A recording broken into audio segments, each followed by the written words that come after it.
अब हम पढ़ेंगे कि आज लोग यात्राएं क्यों करते हैं। इससे पहले हमने पढ़ा था कि लोग किन किन कारणों से यात्राएं करते हैं, लेकिन आज जब लोग यात्रा करते हैं तो वो किन कारणों से करते हैं और क्यों करते हैं उसके बारे में पढ़ेंगे।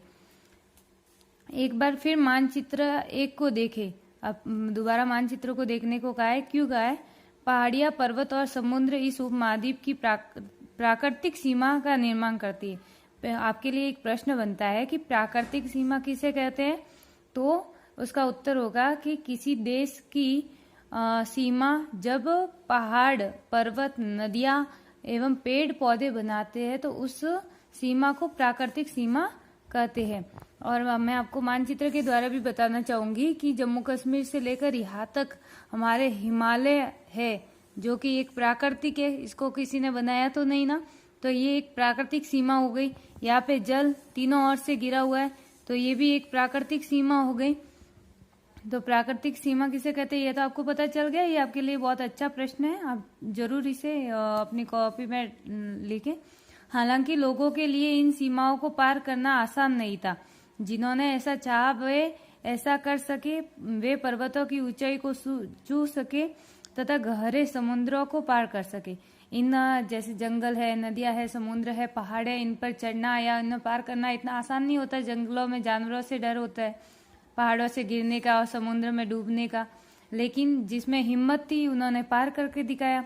उपमहाद्वीप के बाहर से भी कुछ लोग यहाँ आए और यही बस गए। लोगों के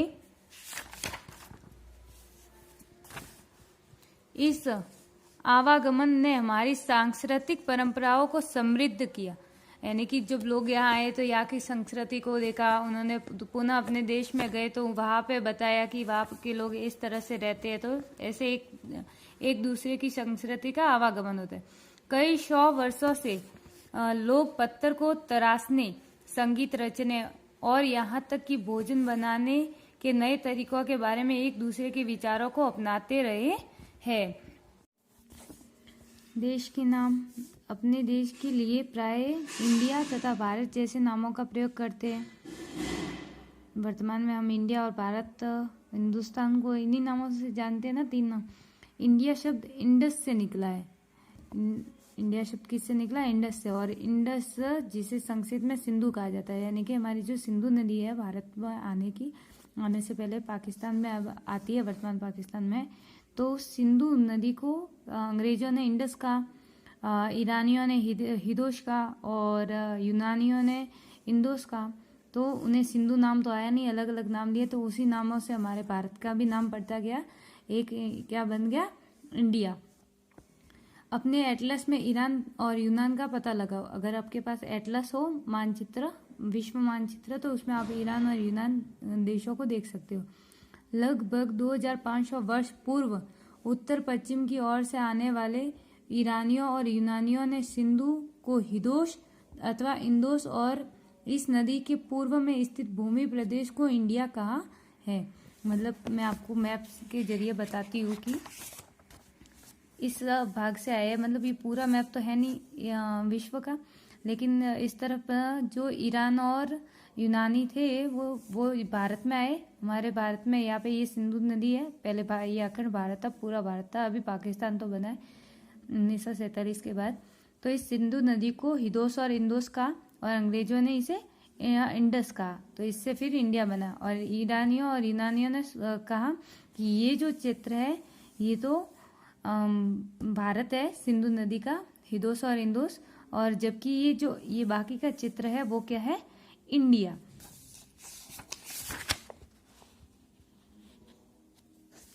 आगे बढ़ते हैं कि पूर्व में स्थित भूमि प्रदेश को उन्होंने इंडिया कहा। किसने? ईरानी और यूनानियों ने। भारत नाम का प्रयोग उत्तर पश्चिम में रहने वाले लोगों के एक समूह के लिए किया जाता था। इनका मानना था कि ये जो ईरानी और यूनानी आए, उनका मानना था कि भारत नाम का प्रयोग जो जिससे कि बाद में भारत बना, उसका प्रयोग सिर्फ पूर्व, उत्तर और पश्चिम में रहने वाले लोगों का एक समूह ही करता था। इस समूह का उल्लेख संस्कृत की आरंभिक लगभग 3500 वर्ष पुरानी कृति ऋग्वेद में भी मिलता है, जो हमारा सबसे पुराना वेद है। 4 वेद है, उसमें से सबसे पुराना ऋग्वेद है, उसमें इसका उल्लेख मिलता है भारत नाम का। बाद में इसका प्रयोग देश के लिए होने लगा। भरत नाम से ही भारत पड़ा है। चलिए आगे पढ़ते हैं। अतीत के बारे में कैसे जाने, अब ये बता रहे हैं, इस पाठ में पढ़ेंगे कि अतीत के बारे में कैसे जाने। अतीत का मतलब होता है भूतकाल, इतिहास जो बीत चुका है समय, उसके बारे में। अतीत की जानकारी हम कई तरह से प्राप्त कर सकते हैं। इसमें से एक तरीका अतीत में लिखी गई पुस्तकों को ढूंढना और पढ़ना है। मतलब अतीत में भी पुस्तकें लिखी गई थी, पहले तो उन्हें ढूंढना और फिर उन्हीं पुस्तकों को पढ़कर पता लगाया जा सकता है कि पहले के लोग कैसे रहते थे। ये पुस्तकें हाथ से लिखी होने के कारण पांडुलिपि कही जाती है। मतलब आपके प्रश्न आ जाए कि पांडुलिपि किसे कहते हैं, तो पांडुलिपि का इसका उत्तर होगा कि जो पुस्तकें हाथ से लिखी गई थी उन्हें पांडुलिपि कहते हैं।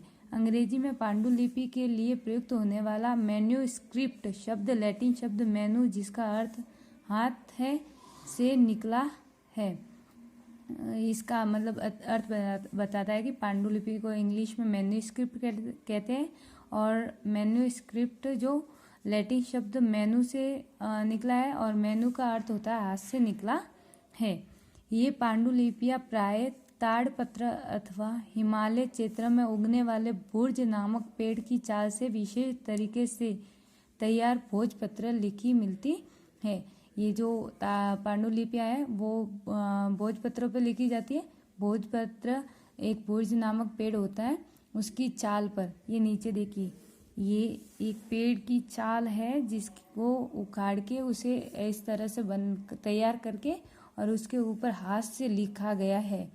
ये भुर्ज नामक पेड़ की छाल है, इसलिए इसको भोजपत्र कहते हैं। आगे हम पढ़ेंगे। इतने वर्षों में इसमें से कई पांडुलिपियों को कीड़ों ने खा लिया तथा कुछ नष्ट कर दी गई। मतलब ये पेड़ से बनी हुई है ना, तो इसलिए इसको कीड़े लग गए थे और कीड़ों ने खत्म कर दिया। फिर भी ऐसी कई पांडुलिपियां आज भी उपलब्ध है।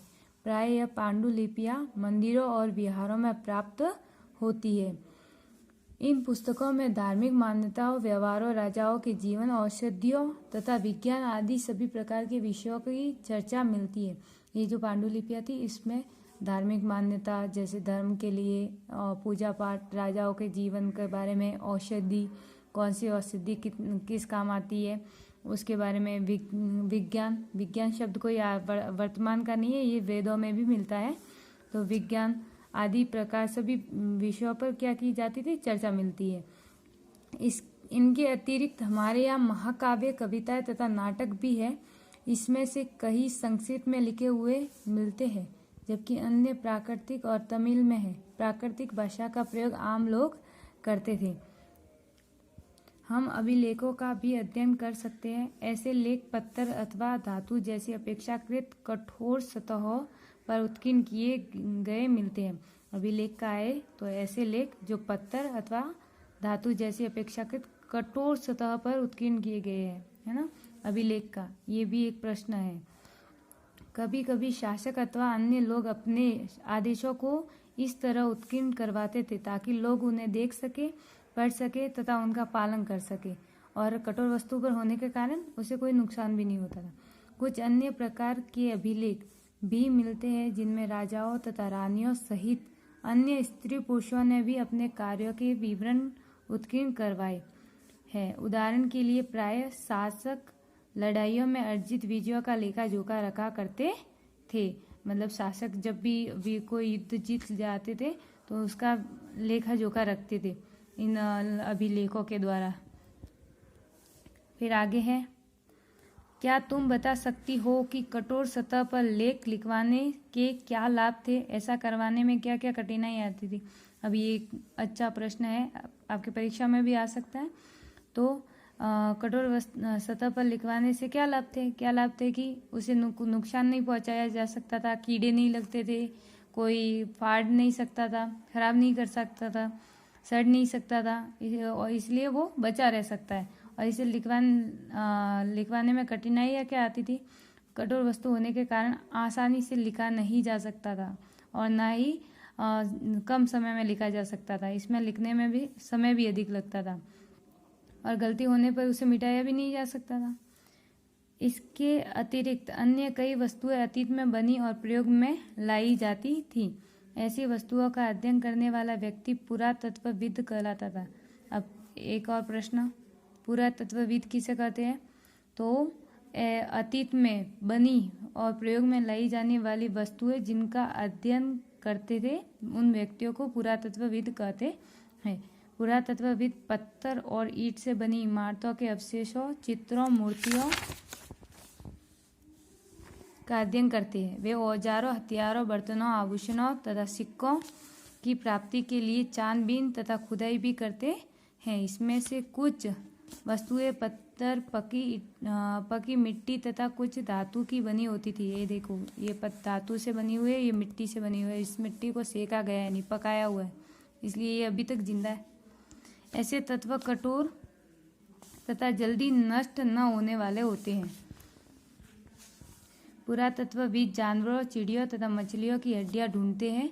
इससे उन्हें यह जानने में भी मदद मिलती है कि अतीत में लोग क्या खाते थे।